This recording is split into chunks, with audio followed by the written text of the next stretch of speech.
Hello all, how's everyone doing? Welcome to Care Launcher. Welcome for the final segment on modern maths. So as I said, हम probability करेंगे आज और probability is I would say just a continuation of all that we have been doing because the basic concept of probability is simply we still have to do the counting. It's still a question, it's still a process of actually it's double counting. I mean हम counting methods कर रहे हैं right the topic is counting methods PNC तो basically यहाँ दो countings करनी पड़ती हैं right for what is probability favourable number of outcomes divide by total number of outcomes that is what is probability तो बस आपको टोटल वेज फाइंड करने हैं वो डिनोमिनेटर में रखना है फेवरेबल वेज काउंट करने हैं according to the constraints and conditions of the questions वो आपको न्यूमरेटर में रखना है दोनों को भाग कर देना है डिवाइड कर देना है फ्रैक्शन ले आनी है वो प्रोबेबिलिटी है right now actually to be honest probability पर क्वेश्चन ज्यादा पूछे नहीं गए हैं आज तक बट फिर भी मैंने उस पर सेशन रखा है just because we'll get another chance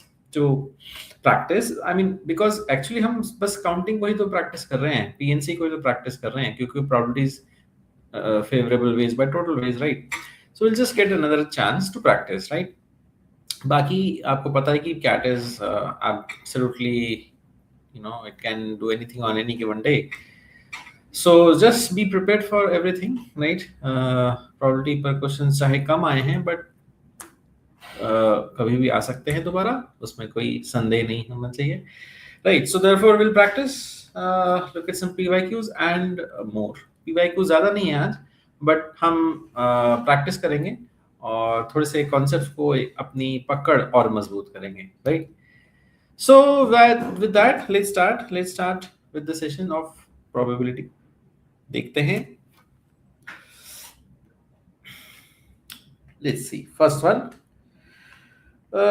okay so I think very simple actually question to start with all of you should just get this quick मतलब वीडियो पॉज किए बिना आपको 10 सेकंड में आंसर सामने दिख जाना चाहिए दिख गया होगा if a 4-digit number is solved with digits 1 2 3 and 5 what is the probability that the number is divisible by 25 if repetition is not allowed तो repetition not allowed है मतलब कि 1 2 3 5 को ही अरेंज करना है क्योंकि चार ही डिजिट का नंबर भी बनाना है तो भाई टोटल वेज क्या हो गया 4 factorial 24 that goes in the denominator numerator में क्या जाएगा फेवरेबल वेज मतलब फेवरेबल नंबर्स वो नंबर्स जो कि इस कंडीशन को सेटिस्फाई करते हैं वो कौन-कौन से नंबर हो जाएंगे वेल सिंपली आई मीन 25 से डिविजिबल होने के लिए लास्ट टू डिजिट्स को ही 25 ही हो सकता है क्योंकि एक्चुअली 25 से डिविजिबल नंबर्स के लास्ट में 0 0 25 50 या 75 बट 0 0 हो नहीं सकता 0 नहीं है 50 नहीं हो सकता 0 नहीं है 75 हो नहीं सकता ना ही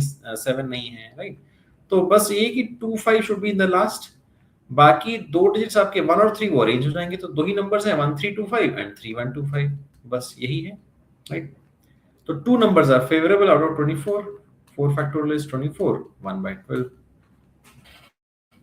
right I mean level 1 question right तो ठीक है just to set the tone of the session की probability क्या होती है favorable ways divided by total ways right बाकी अभी बहुत इंटरेस्टिंग चीजें करेंगे ऐसा नहीं है कि इंटरेस्ट नहीं आएगा आपको और देखते हैं अभी आएगा इंटरेस्ट धीरे धीरे अब देखिए ये क्वेश्चन है वर्डिंग को बहुत ध्यान से पढ़िएगा हर क्वेश्चन की वर्डिंग बहुत इंपॉर्टेंट होती है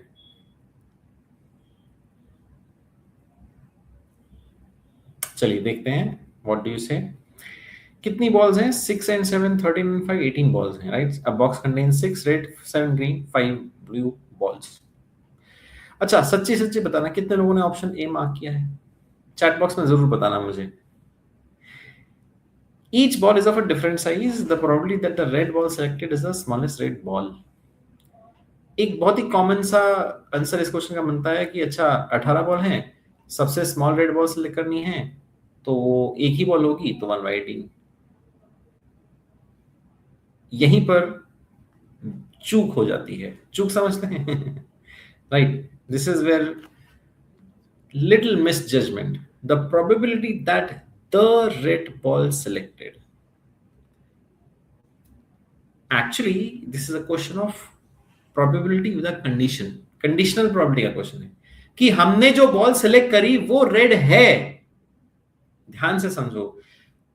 the probability that the red ball selected, मतलब हमने रेड बॉल पक्का सिलेक्ट करी है, is the smallest red ball. तो हमने 18 में से सिलेक्शन नहीं करी है, हमने 6 में से सिलेक्शन करी है. सो क्योंकि हमारा डिनोमिनेटर 18 नहीं है, 6 है, तो हमारी प्रोबेबिलिटी 1/18 नहीं बल्कि 1/6 है, क्योंकि हमने फॉर श्योर एक रेड बॉल ही सिलेक्ट करी हुई है. तो वो सबसे छोटी रेड बॉल हो, इसकी प्रोबेबिलिटी क्या है? 1/6. ठीक है. ओके. सो ऐसी ऐसी बातों का भी ध्यान रखना पड़ता है, बहुत ध्यान रखना पड़ता है, क्वेश्चन को बहुत ध्यान से पढ़ना होता है, right? So I'm sure you're taking away the message from this question.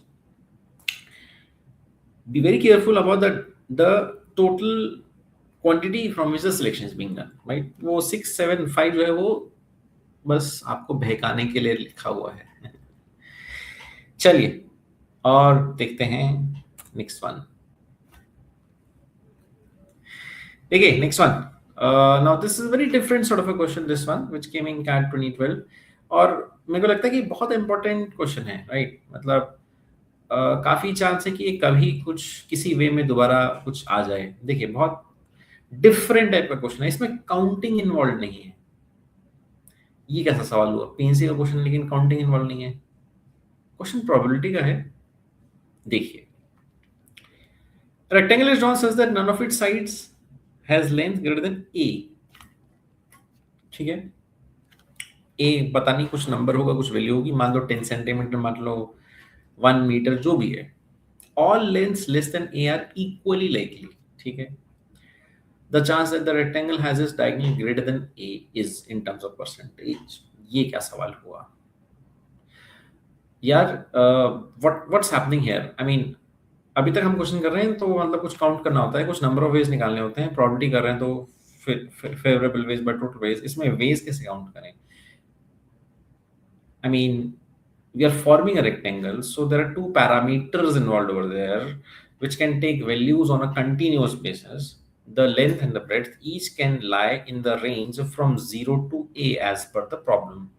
So there are infinite number of numbers between any two numbers. So from 0 to a there are infinite numbers. So this is not countable. How many rectangles can be formed if both length and breadth are in the range of 0 to a? Infinite. Fine. तो अब मैं probability पर कैसे work करूं? That's a question, right? So try to understand. देखिए इस question का concept क्या है, थोड़ा अलग कंसेप्ट है.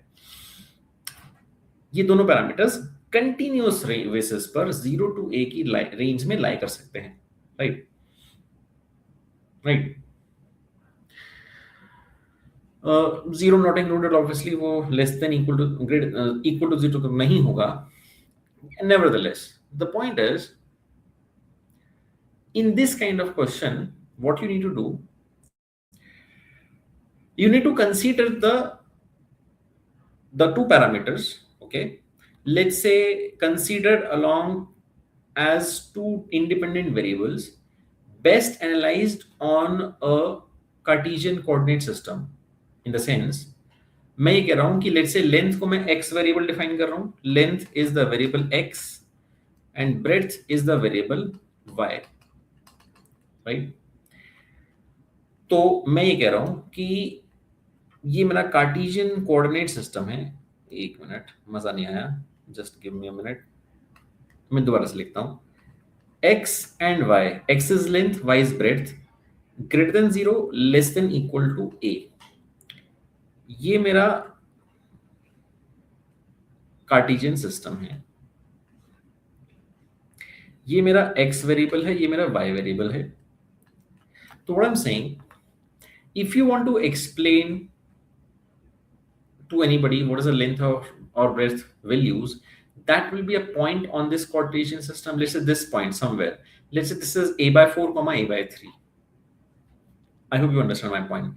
So the different points on this Cartesian system included between the bounded range of x less than equal to a. So you need to draw the line x equal to a, this one, and y also less than equal to a. So you need to draw the line of y equal to a, which meet at here a comma a.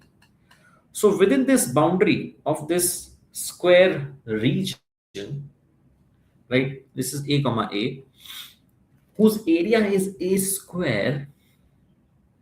So what's my point? My point is that instead of count, since this is uncountable, so infinite possibilities. So how do you quantify your denominator and numerator? अभी भी हम probability उसी तरह से ही find करेंगे, probabilities favorable outcomes by total outcomes, but इस case में it is not a countable thing. So the parameter which helps me to define the length and breadth combinations is the any point on this region. So the region is defined by its area. So all the possible total area will go in the denominator, which defines the points x comma y, which can describe the length and breadth of the rectangle, and in the numerator the area which is favorable to the given constraint. That's the point. Total area denominator is a square. Now let's work on the favorable area. The rectangle needs to have its diagonal greater than a. Diagonal D is given by root x square plus y square for the rectangle. Obvious, yes, right. Root x square plus y square, the hypotenuse, right? So this diagonal needs to be greater than a. So x square plus y square root is more than a, or x square plus y square is more than of a square.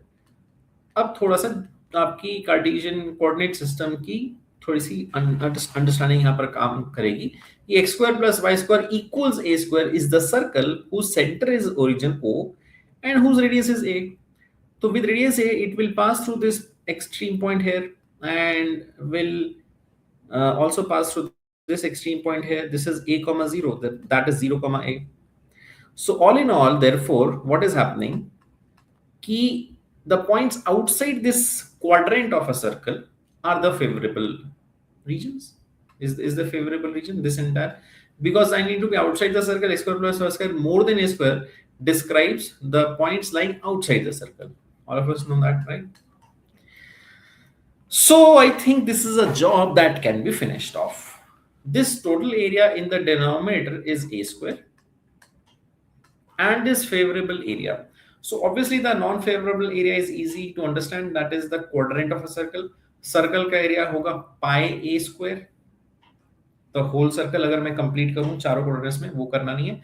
उसका 1/4 है. This is 1/4 of pi a square. So this is pi by 4 a square, or can I say this is pi by 4 fraction of the area. So basically favorable area therefore is a square minus pi by 4 a square, or simply your fraction is 1 minus pi by 4. That itself is a probability, this 1 minus pi by 4. वो आपको percentage में निकालना है, ठीक है.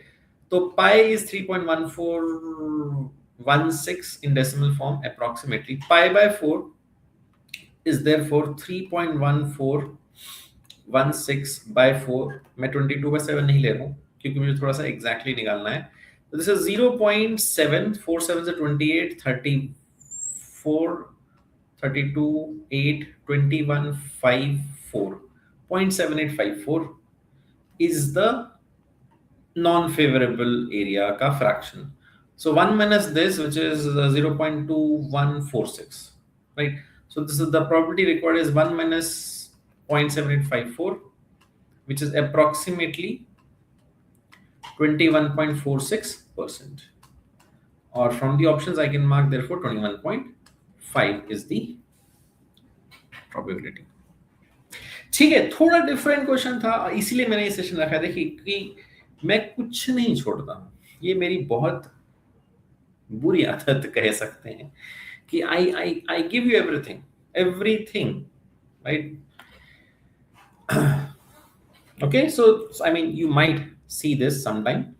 So therefore कभी भी ऐसे कंटिन्यूअस बेसिस पर कुछ पैरामीटर हो जिसके रिलेटेड कुछ प्रोबेबिलिटी करनी हो, तो वो पैरामीटर को आप कोऑर्डिनेट सिस्टम पर एनालाइज कर सकते हैं. उसके सभी पॉसिबल वैल्यूज के कॉरस्पॉन्डिंग जो रीजन बनना है उसके एरिया के रिस्पेक्ट में आप प्रोबेबिलिटी निकाल सकते हैं. That is the point, right?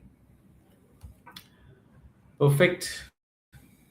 चलिए और देखते हैं. सो आई मीन अब मैं अपनी तरफ से जो क्वेश्चंस लाया हूं वो देखते हैं, क्योंकि मुझे पीवाई क्यूज बहुत ज्यादा तो नहीं मिल पाए, इतना ही मिले.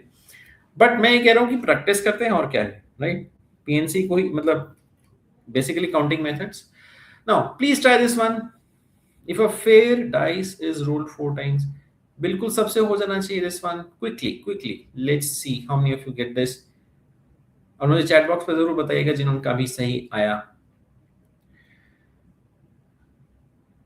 आ गया. चलिए. So what is the probability that at least two outcomes are the same? तो ऑब्वियसली ये क्वेश्चन कॉम्प्लीमेंट्री काउंटिंग का है. जब भी होता है ना word at least two outcomes are the same, तो मतलब direct counting has too many options. Exactly two outcomes are the same, exactly three outcomes are the same, all four outcomes are the same. तो therefore always best to do the complementary counting. Direct counting बहुत tedious है, बहुत time consuming है. Probability का question है, total veg निकालेंगे, favourable veg निकालेंगे, लेकिन फेवरेबल नहीं अनफेवरेबल वेज निकालेंगे और वन में से माइनस करेंगे, राइट? कॉम्प्लीमेंट्री अप्रोच में one minus the unfavourable probability. Total number of outcomes और टोटल वेज इज सिंपली 6 बार 4. आप एक फेयर डाइस को 4 बार रोल कर रहे हैं, हर बार 6 आउटकम्स पॉसिबल हैं. 6 into 6 into 6 into 6, right? 1296. Unfavorable outcomes. What is the favorable outcomes? At least two outcomes are the same. What is therefore the unfavorable? कि सभी outcomes different हो. First outcome can have 6 possibilities. Then second outcome has 5 possibilities. Every time one less option because none of the values can repeat. Then the third outcome has 4 probabilities. Then the fourth outcome has 3 probabilities. So therefore the complementary probability is given by 6543 divided by 6 into 6 into 6 into 6. मैं इस तरह से open करके लिख रहा हूं ताकि cancel कर पाए आसानी से. 3 cancels, 2 remains, 4 should also cancel here and then here. This is 5 by 18. The 5 by 18 is the complementary probability, right? So therefore the actual probability is 1 minus 5 by 18, which is 18 minus 5 is 13. So 13 by 18. ये probability की कम से कम दो outcome same होंगे अगर आप 4 बार एक dice को role करेंगे तो, राइट? चलिए ठीक है, डन. और देखते हैं. This was very simple, right? और देखते हैं, फिर से डाइस पर करते हैं बात. देखिए, समझिए इस क्वेश्चन को. कभी लूडो खेला है? जब 1 और 6 नहीं आते तो फिर बहुत वही हो रहा है, वही है इस क्वेश्चन का mood.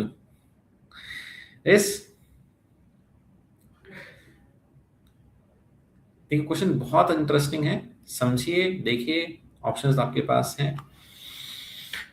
Okay, so a fair dice is rolled repeatedly until either 1 or 6 is obtained. या तो 1 या तो 6 गोटी खुले. What is the probability that at least 4 rolls are required to reach the desired outcome? देखो क्वेश्चन को समझना बहुत इंपॉर्टेंट है. कम से कम 4 रोल्स लगे कब?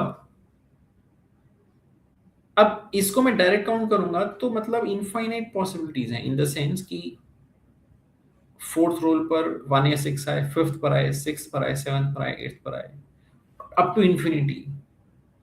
या तो मैं उस तरह से करूं, और I either directly understand, okay, I mean if the अगर बात यहां तक पहुंच गई है कि चौथे रोल या उसके बाद ही डिजायर्ड आउटकम आएगा, तो इसका मतलब कि ये डेफिनेटली तब होगा if the first 3 rolls are all failures, are all not what I want, are not 1 or 6. Can I say it is equivalent to that?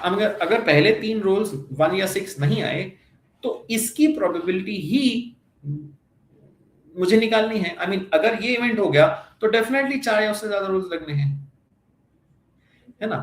So I think therefore the job is very simple. Now this is simply a question of कि मुझे 3 event succession में चाहिए. First should be a failure, second should be a failure, third outcome should also be a failure. What is the probability of a failure? 2 3 4 5 आना, यानी कि एक single failure की क्या प्रोबेबिलिटी है? Out of 6 rolls 4 outcomes are unfavourable, so 2/3 is the probability of not getting a 1 और 6. पहली बार भी 1 और 6 नहीं आया, दूसरी बार भी 1 और 6 नहीं आया, तीसरी बार भी 1 और 6 नहीं आया, तो क्या हुआ? 2/3 2/3 2/3 क्या हो गया? 8/27 इज योर आंसर, है ना? तो देयरफॉर आई मीन ये क्वेश्चन देख करके अगर आपने इस तरह के क्वेश्चंस किया तो आपको ऐसा लगेगा कि वो इनफाइनाइट समेशन करना है जो जीपी बन जाती है, लेकिन आप उसको इस तरह से भी कर सकते हैं, right?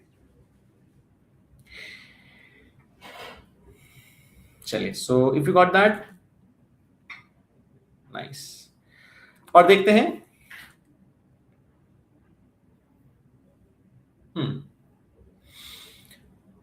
Okay, please do try this one. Something about bags and balls there. This question is a bit different one again. कुछ नया कंसेप्ट है इस क्वेश्चन में. देखिए अगर आपसे होता है, आपको समझ में आ रहा है. Right. So bag A has 3 red and 5 blue balls. मैं लिख लेता हूँ. I'm writing 3 red, 5 blue balls. Bag A. ठीक है. Bag B has 5 red and 3 blue balls. The other way around. ठीक है भाई. All right. A ball is drawn from bag A and transferred to bag B. A ball is then transferred from bag B and transferred to bag A. ठीक है भाई. एक से इधर से उधर चले गई, उधर से इधर चले गई. ठीक है. If bag A still has 3 red and 5 blue balls, what is the probability that both draws were blue?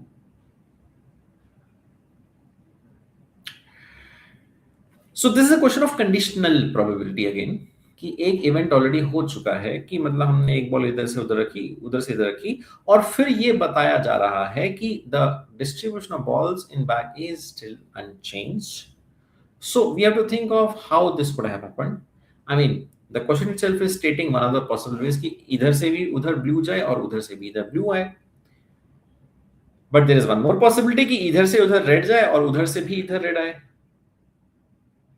So therefore ये जो दोनों पॉसिबिलिटीज हैं, इसमें से जो पहली पॉसिबिलिटी है ये न्यूमरेटर में, मतलब उस इवेंट के होने की प्रोबेबिलिटी न्यूमरेटर में, और दोनों इवेंट्स के होने की कंबाइंड प्रोबेबिलिटी डिनोमिनेटर में. मतलब this is a question of conditional probability. तो जो इवेंट हो चुका है उसके पीछे का जो कह सकते हैं कॉज हो सकता है, ये कॉज है, राइट? उसके होने की प्रोबेबिलिटी निकाली जाएगी, फिर उसके उन प्रोबेबिलिटीज की रेशियोज के हिसाब से आंसर निकलेगा, right? So therefore this is what it is. Probability क्या है कि ए से बी रेड जाए and then success in succession फिर बी से ए दोबारा रेड जाए, right? This is one of the ways that the event can happen.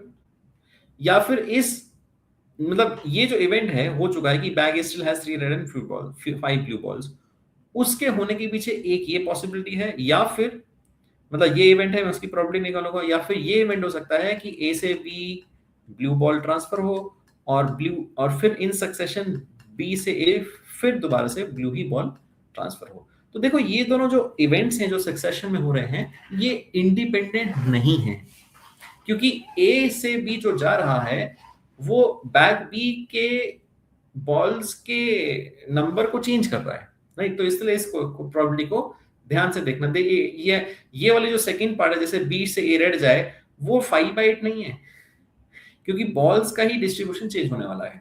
सो ए से बी रेड जाए पहले, उसकी प्रोबेबिलिटी 3/8, राइट? पहले 3 बॉल्स थी बैग ए में आउट ऑफ टोटल 8. अब वहां पर क्या हो चुका है? 6 रेड 3 ब्लू, तो 6 and 3 अब वहां पर टोटल 9 बॉल्स हो चुकी हैं, नॉट 8. तो out of those 9 balls 6 are red, so into 6/9 is the probability that अब B से A red जाए. So this probability is 18/72. कहने तो ये 1/9 है, बट मैं जानबूझ के 18/72 लिख रहा हूँ क्योंकि मुझे लग रहा है कि यहाँ पर भी डिनोमिनेटर में वही चीज आएगी. A से B ब्लू जाए तो 5/8, 5 are blue out of 8. अब यहाँ पर क्या है? 5 रेड 4 ब्लू, तो 4 out of 9 are blue, तो फिर से ब्लू जाए उसकी क्या है 4/9, तो दिस इज 5 into 4 20/72। तो अब ये जो दूसरा आउटकम है ये मेरा फेवरेबल आउटकम है, और यही दोनों आउटकम्स कंबाइंड मेरे टोटल, ये मेरी इन दोनों की combined probability represents the total probability of this event to have occurred in the first place. तो उन दोनों का सम मेरा डिनोमिनेटर में जाएगा 18 + 20 36/72, और न्यूमरेटर में ये जो फेवरेबल पार्ट है विच इज 20/72। तो दिस इज द प्रोबेबिलिटी 20/36 और 10 बाय सॉरी मैंने सॉरी 18 18 + 20 38, माय बैड 38 है, 20/38 और 10/19, right? 10/19 is the desired, the required probability that both the draws were blue, slightly more than 50%, क्योंकि बैक ए में इनिशियली थोड़ी सी blue was थोड़ी सी ज्यादा थी, right? Okay, so this was this one, और देखते हैं next one.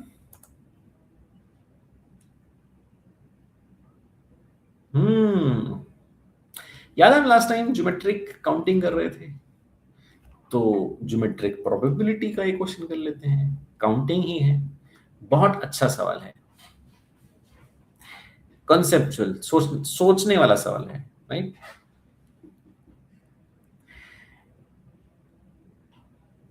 Yes, did you try, did you match with any option?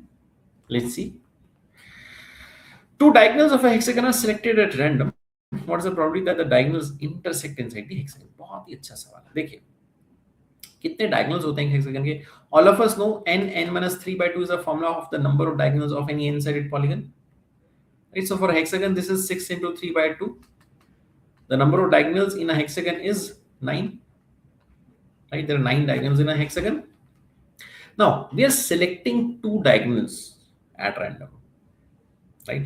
So first of all, what is the total number of ways to select two diagonals out of the 9 diagonals? Right. In how many ways we can select two out of the all the diagonals of a hexagon? Since there are 9 diagonals, so 9c2, which is 9 into 8/2, so 9 to 4, 36.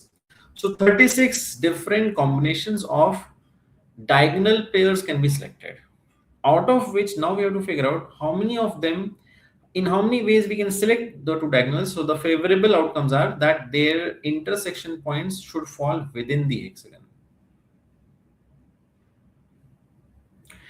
अच्छा, 1 2 3 4 5 6, ठीक है?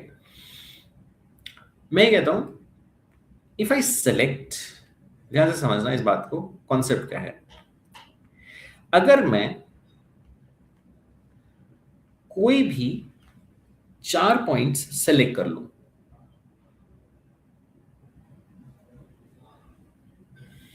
अगर मैं कोई भी 4 points hexagon के select कर लूं, हेक्सागन के 6 पॉइंट्स हैं, 6 में से मैं कोई भी 2 पॉइंट, जो कोई भी 4 पॉइंट्स सेलेक्ट कर लूं, 6c4, इनको लेकर के मैं एक मिनट आपको दिखाता हूं, कोशिश मतलब मैं आपको समझाना चाह रहा हूं क्या, कि ये जो 4 पॉइंट्स मैंने कोई भी सिलेक्ट कर सकता, 6c4 में मैं कोई भी 4 पॉइंट सिलेक्ट कर सकता हूं। मैं क्यों ये 4 पॉइंट्स के ऊपर आ गया हूं, बात तो डायगोनल के सिलेक्शन की हो रही है, समझिए कॉन्सेप्ट समझिए। इनको ज्वाइन करके एक यूनिक क्वाड्रिलेटरल बनेगा। एक क्वाड्रिलेटरल में हमेशा 2 ही डायगोनल्स होते हैं, ना कम ना ज्यादा, और वो दोनों डायगोनल्स हमेशा और हमेशा ऑलवेज क्वाड्रिलेटरल के अंदर ही इंटरसेक्ट करेंगे। Every time I'm selecting the 4 points and I'm forming a unique quadrilateral, I'm always selecting a unique pair of diagonals which are going to intersect inside of the hexagon. So this 6c4 itself represents the number of diagonals, the number of pairs of diagonals whose intersection point will always fall inside the hexagon. So therefore, the favorable number of such diagonal pairs that I can select is 6c4, which is the same as 6c2. I hope everybody understands. NCR is the same as NCR minus R, which is 6 into 5 by 2, which is 3 into 5, 15. So 15 is favorable out of 36. So the probability is 15 by 36, 5 by 12. Right? This was the question. थोड़ा सा हटके geometric counting का question था primarily, और ये concept था इसका. ठीक है. Okay, so we are finishing off in style, right? This module with all the concepts that we have discussed so far. और देखते हैं next one. I hope you will try this. देखेगा, इसको कोशिश कीजिएगा जरूर. I have high expectation. देखिए, मैंने इस क्वेश्चन के पीछे के कॉन्सेप्ट को बहुत बार डिस्कस किया है, बस प्रोबेबिलिटी के स्टाइल में लेकर के आ रहा हूं. Please try.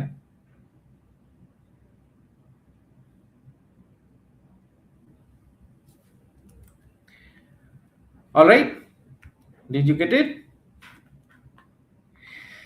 A fair coin is tossed 10 times. बहुत बढ़िया बात है. सिक्के उछालते रहो, 10 बार उछाल लिए हैं. फिर क्या है? Given that heads appeared 7 times. ठीक है भाई, ठीक है, 7 बार हेड्स आ गया, 3 बार टेल्स आ गया. तो फिर से क्वेश्चन कंडीशनल प्रोबेबिलिटी का है एक तरह से. What is the probability that in the sequence of outcomes at least 2 consecutive tosses did not result in a head? At least 2 consecutive tosses did not result in a head. मतलब resulted in a tail. Head नहीं है तो क्या है, हुआ खड़ा तो नहीं हो जाएगा. या ये वो अमिताभ बच्चन वाला सिक्का तो नहीं है, शोले वाला. ओके, सो राइट, मैं क्या कह रहा था. हाँ, तो मतलब क्वेश्चन की मतलब what is the probability that we have to find कि कम से कम 2 टेल्स एक साथ आए हुए हों, given that only 3 tails have happened. So again, the complementary counting is easiest, means all the tails away from each other, which we have done many times, right? Some objects always away from each other in a group of elements, right? So first of all, what is the total outcomes? I mean, क्योंकि पता है ना कि 7 heads आए हैं, तो total outcomes पर मतलब वो कौन सी 7 locations, कौन से 7 places पर आए हैं. 10C7 कि कौन से, which 7 out of the 10 outcomes were heads, right? So therefore 10C7, which is the same as 10C3, which is 10 into 9 into 8 by 3 factorial 6, which is 3 यहाँ से कट जाएगा, 2 यहाँ से कट जाएगा, 4 into 3 and so 120, right? So 120 different ways that the 7 heads ordering are possible.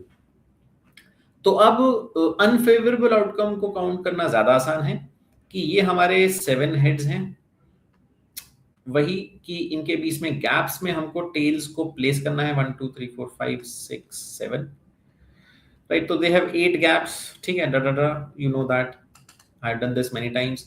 तो 8 gaps हैं for the 7 heads. उन gaps में आप 3 गैप्स को सिलेक्ट करें, वहां पर आप टेल्स को पुट करें.